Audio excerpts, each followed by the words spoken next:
Hello friends, welcome back to my channel. जैसे कि हम सभी को पता है कि सब्जेक्ट्स को चॉइस करना बहुत बड़ी प्रॉब्लम है। तो इस प्रॉब्लम को सबसे ज़्यादा जो फेस करते हैं वो आफ्टर 10th हम फेस करते हैं कि आफ्टर 10th में हमें क्या सब्जेक्ट लेने चाहिए। तो बहुत से बच्चों के माइंड में ये बात चल रही होती है कि वो क्या सब्जेक्ट्स लें। तो सिर्फ आपके माइंड में नहीं, लाखों बच्चों के माइंड में यही सवाल चल रहा होता है कि वे आफ्टर 10th क्या सब्जेक्ट लें, किस स्ट्रीम में जाएं, कॉमर्स स्ट्रीम में जाएं, आर्ट में जाएं या साइंस स्ट्रीम में जाएं। हमने एक माइंड सेट कर लिया है कि अगर हमारे 10th में 80+ आते हैं तो मैं साइंस साइड ही जाऊंगा, और अगर 60 to 80 आते हैं तो मैं कॉमर्स जाऊंगा, अगर -60 आते हैं तो मुझे तो आर्ट मिलनी है, क्योंकि कुछ कॉलेजेस आर्ट ही प्रेफर करते हैं उस समय।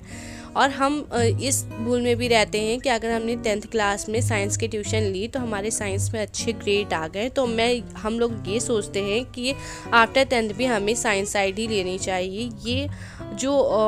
ये जो हम डिसीज़न लेते हैं ये बहुत गलत डिसीज़न होता है, क्योंकि साइंस में बहुत सारे सब्जेक्ट्स ऐसे होते हैं जो आपके लिए नए होते हैं और आपने उस सब्जेक्ट्स के बारे में भी नॉलेज नहीं गेन की होती है, और इसका जो परिणाम होता है वो 12th में आपको भुगतना पड़ता है।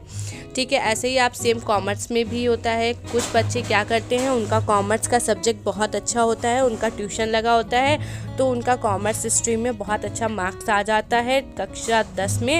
तो वो ये सोचते हैं कि वो 11th में भी कॉमर्स साइड ही जाएंगे, लेकिन कॉमर्स साइड में भी बहुत से सब्जेक्ट्स होते हैं जो कि वो चीज़ से परिचित नहीं होते हैं, और बाद में उनको उस चीज़ का अफसोस होता है कि उन्होंने पहले से ये क्यों नहीं ध्यान दिया।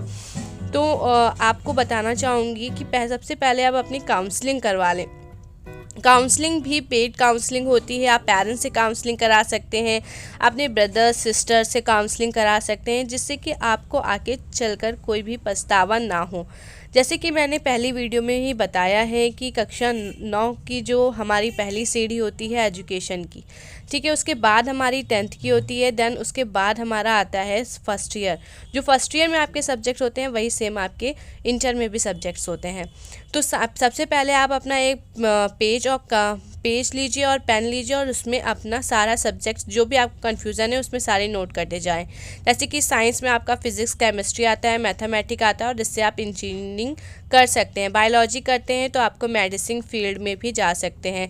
ऐसे ही आप कॉमर्स अगर लेते हैं सब्जेक्ट तो उसमें accounting, tax, business, finance, economics होता है, और इससे आप CA, बैंकिंग जॉब कर सकते हैं।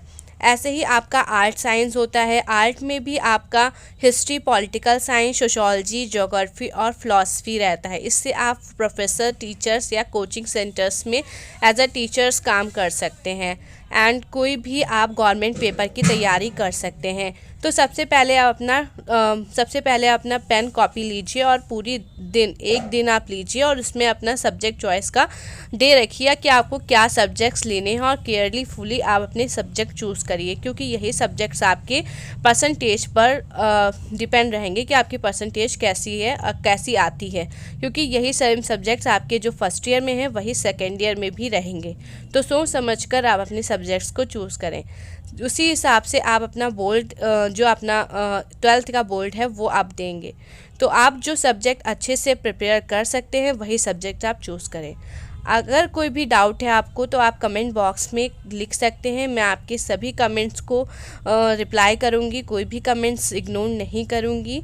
एंड अगर वीडियो पसंद आता है तो प्लीज़ लाइक सब्सक्राइब ज़रूर करिएगा। And thank you for watching this video. Thank you everyone.